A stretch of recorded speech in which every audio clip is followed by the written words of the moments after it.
Hey, you guys, welcome back to the channel. You guys, I am here. It is Serenity, your esoteric empress. You guys, today I have something on my mind. It's always on my mind, but today is Sunday and it is a special day. The sun is shining, and so I am so excited about this topic. I'm going to wait until some more people join. Of course, it's going to be in the stream, like it's going to play back afterward, but we are going to talk about it anyways. Thanks for joining, whoever you are, wherever you are. Thanks for the support and all the love. At any point in this video or whenever you do get a chance to watch, definitely hit that like, then some thumbs your girl up, okay? And subscribe to the channel. Let's get right into it. Right now, we are talking about what you should do if you hit it big, okay? If you get rich. And all of us are waiting on this $10 million. I have my check already written up to myself. I'm like, yes, this is from the provisional bank of the universe. Like, it's never failing. It's going to come to me. And soon, okay? If not now, it's already here. What am I talking about? So, anyways, I thought I would sit down and compile some things that we should strategize, that we should start planning. If we're waiting on this $10 million, some of us $10 billion, right? There was a quote by a billionaire, Dan Pena. He said that you're never going to get anything more than what you expect, okay? Anything more than your aspiration, all right? So let's aim big. Aim for $10 billion, all right? We want to be billionaires up in here. So, anyways, without further ado, I am going to start off this list. We're going to just hit on 5 things that we should do if we were to hit it big like today, okay? Sit tight. Hope you have something to drink. Get your little notebook. Jot these things down. It's going to be important. Welcome. Thanks for watching. So, anyways, the first thing you ought to do when you get this lump sum that lands in your lap, in your hands, feel it. That's not the first thing you should do. The first thing you ought to do is shut your mouth.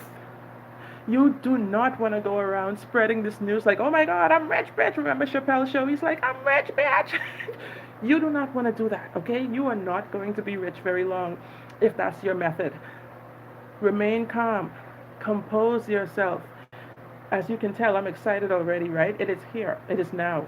Amidst all the pandemic, this universal bank of providence, okay, a provision from the Most High Creator, doesn't care about a pandemic, doesn't care about a lockdown. It is raining, the heavens are open, and the blessings fall upon us all. So, the first thing you want to do, relax, remain calm, shut your mouth. Do not let this wagging rag in your mouth go around telling people, oh my God, I'm going to quit my job. Oh my God, like, I don't need nobody no more. Like, thank you, God, I'm rich. Like, no, calm down. First and foremost, that is what a poor person would do. That is what broke people do. Like, if they hit the little, the scratch off little lotto tickets, the little, like, what do you call it? Quick win. They win like $150. They're like, I hit it, I got it, I'm rich. Like, you do not want to do that. Rich people don't do that. All right? You want to remain now mature about the situation. I know you want to yell from the mountaintops and let the world know, but guess what? You're not going to be, like I said, rich very long if that's your approach. Everybody and their mother and their mother's brother and their mother's brother's wife's cousin is going to be hitting you up in short order, like, hey, cuz, how you doing? Remember me? We're not about that life. Hold on, sis. Keep it tight. The next thing on my list that I've compiled here of what not to do is rush and make hasty decisions. You want to relax, like I said, from number one, you want to remain calm, but you want to actually sit down now and think on it. You want to sleep on it. Now, you've had all of this time now without that big money to say, ponder what you want to do with the money when you get it, right? Think about it. If it's $10 million, let's just say $1 million is a dot, right? One dot. So imagine you get $2 million. That's two dots. $10 million. That's 10 dots, right? Each dot is $1 million. You do not want to go and rush around and start making hasty decisions like, oh my gosh, I'm going to buy this. Oh my gosh, I'm going to start this business. You'll be running around like a chicken without a head. So relax. Sit down, start a plan. Start to plan. Let's think sensibly about this thing now. Because not only do you want returns on your money, but you want to make the most wise, what is going on here? You want to make the most wise investment decisions possible. Okay? You want to look around at your environment, the demand. What is in demand at the moment? You want to see exactly how your money is going to be allotted. You want to know how long you can make this work for you. What are possible opportunities that are there? You don't want to just jump on some bandwagon that doesn't make any sense, that is going to flop in, like, say, 3 months' time. Think, relax. Not only do you need time to, I guess, meet with financial advisors, you need to learn financial wealth management, so to speak. Wealth management, wealth consciousness. And that does not come overnight. So you cannot go and start making these irrational decisions as a newly wealthy person. That's number two. Sleep on it. Wait. Give it some time. Number three, numero tres on my list of what not to do when you come upon this fat stack of cash is quit your job. Don't quit your job. Don't quit your job yet. Now, I remember back in the day when they had the National Enquirer. They still sell, right? Those magazines still sell. Well, I remember reading on the front cover, there was this lady. She won like the Powerball of like 200 and something $1 million, y'all. Like, that's a lot of money. She kept her job as a janitress for, I believe it was 7 or 8 years, something like that. Crazy. Why in the world would anybody want to stay on a menial job and they are rich? Well, now that I'm older, I understand exactly what was her reasoning for doing this. Okay? Because just like I said, you want to actually take some time, as much time as possible. Woo, trying to position this camera here. You want to take as much time as possible to figure out your plan. You need a plan. Like they say, fail to plan to fail. All right? So, this is the reason why you should not hurry and quit your job. All right?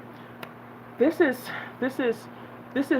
it has so many different aspects to not quitting, because on your job you're going to actually become more productive. You're going to actually have a different perspective from the job now. You're not going to feel like just an average employee. You're going to feel empowered. You're rich now, man. Like, your boss cannot talk to you any kind of way. You don't have to settle for certain things anymore. Your confidence level is going to be improved. You're going to be very much more enthused to come to work. You're going to do that job to the best of your ability, whatever it is. If you were a janitress, if you were a teacher, whatever it is that you're doing, you're going to find that you do it so much better. So quitting right away is not advised. Take your time. This is actually a part of building this wealth consciousness now, because you're coming at it from a different mindset. The third thing, that's the third thing. Okay? The fourth on the list of what you should do when you come upon this megawatt of cash, okay, is wealth management. This is very important, you all. You were never rich before in terms of finances. You were not financially independent before. You worked a job, all right? You were an employee.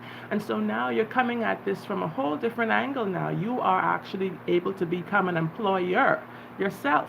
So you want to learn strategies of the rich. You want to learn how the rich think.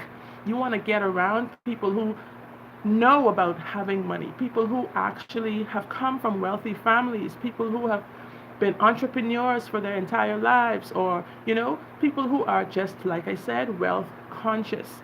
And so it's very important for you to now start studying. Start researching. Start asking questions that are important to your finances. Start reading books about money management. Tony Robbins definitely is one of my favorites. He has so much to say on building wealth. So there's there's actually a book that he has that is called Money Mastering the Game. Okay, that's one of them. Tony Robbins, love him. Rich Dad Poor Dad, love that man. Okay, he is the guru on wealth consciousness, Robert Kiyosaki. All right, Rich Dad Poor Dad. That is, everybody has heard about that book, I'm sure. Read books that teach you about financial knowledge, financial wisdom, because knowing is one thing, but applying the knowledge is a whole other story. So, wisdom, okay, wealth consciousness, building one step at a time from the ground up, basics. That is so important. You want to find financial advisors.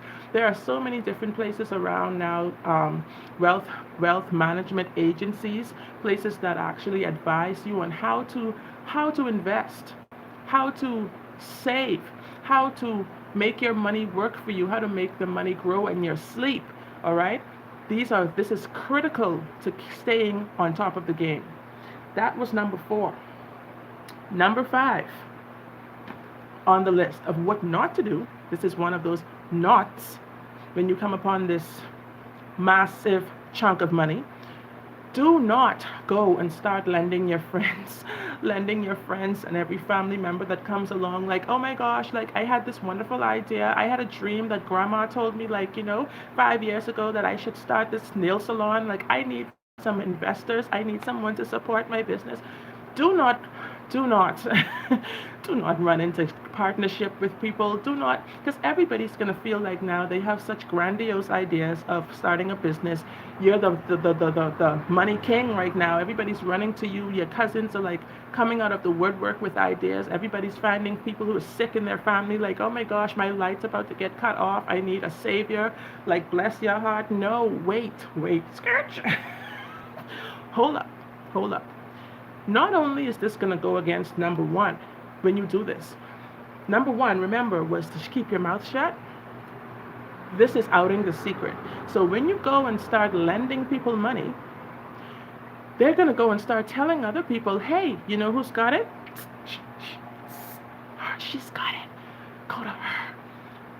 Then they're going to do the same thing, and it's going to become a domino effect where everybody sooner or later in the country is looking to you, even the government, to fund their ideas.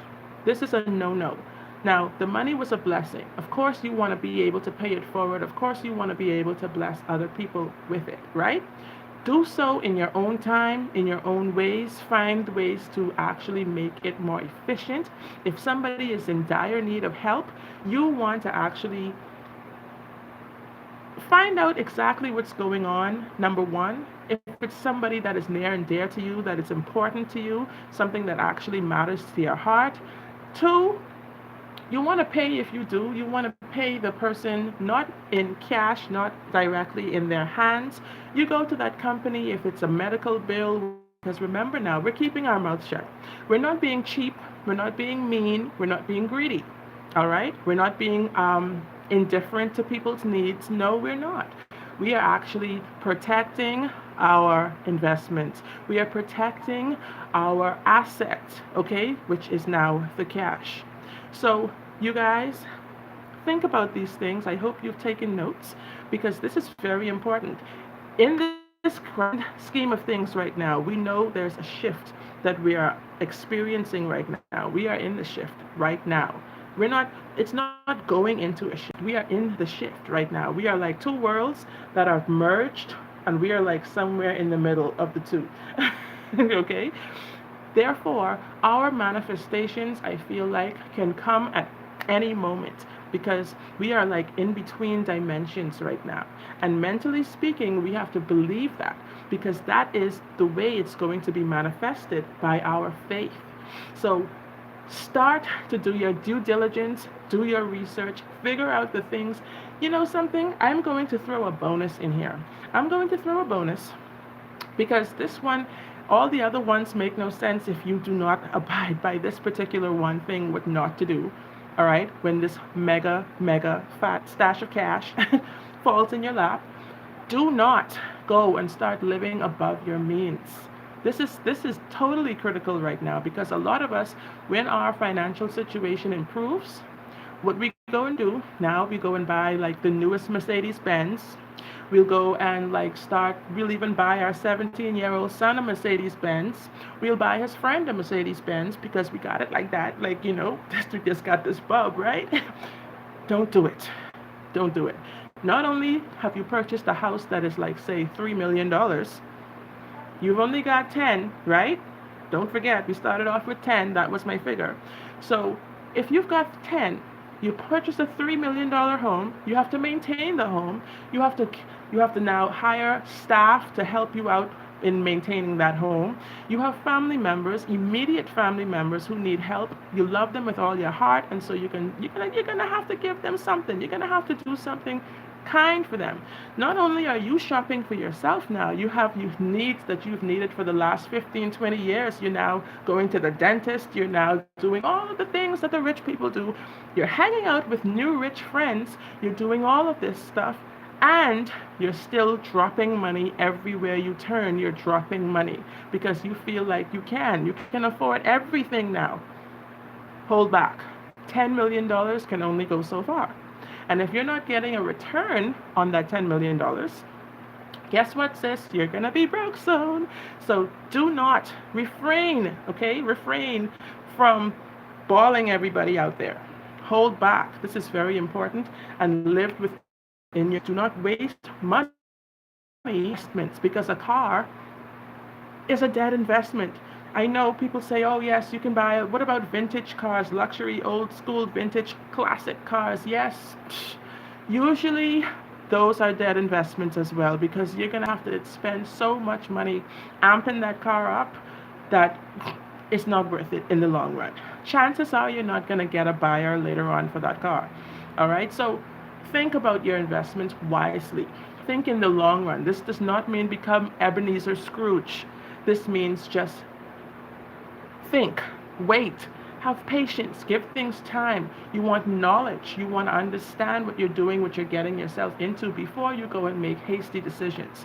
So that was the bonus right there. So I said, shut up as number one. Don't go running and telling from the mountaintops like, okay, I'm rich. Number two, sleep on it. Wait. All right? Give yourself time to actually ponder and actually grow accustomed to feeling like you are wealthy. 3, wealth consciousness, money management, okay? Financial knowledge and empowerment, okay? Live within your means. That's number 4. Keep your mouth shut when it comes to friends. Don't go helping out every sister and brother out there on the street. Don't go and start a Hands for Hunger and start investing with $4 million in your new business plan. Hold up, take it slow. And like I said, number 5, do not quit your job right away. If you have a job, that is. Don't quit right away. Start looking at things from a new perspective. Shift your focus, okay? That is definitely of the top most important things that you should do when you come upon an immediate or instant wealth. Hold back, take your time, be wise and conscious about your decisions. So you guys, I thought this was a good topic today for Sunday. I don't know how you're feeling about this, but I'm very excited and very enthused. And I wish all of you the abundance that you deserve. Because in this time right now of this whole global crazy stuff that's going on, this pandemonium, everybody is out there waiting for some kind of manifestation of their blessings to come. And it is, trust me, it is coming. Keep your faith high, stay strong, stay focused. Most importantly, stay optimistic, okay? Because the sourpuss usually cannot manifest anything well. So you must keep your mood up, elevated mental attitude. You want to actually, when you interact with people, remain humble, but remain enthused, remain positive. Give that positive energy out. Because what you give back, what you give out is what you're going to get back. So you guys, I hope you enjoyed this video. Thanks for the thumbs up. Thanks for watching. And hit like, subscribe, download, share, comment, leave your feedback below because I want to know just how you're feeling about this today. I want to see if anybody else is out who's out there is as psyched up as I am right now. It's coming, y'all. Thanks for watching once again. This is your girl Serenity, your esoteric empress, and until I come back with another great topic, I'm gonna say peace out, blessed be, namaste, bye.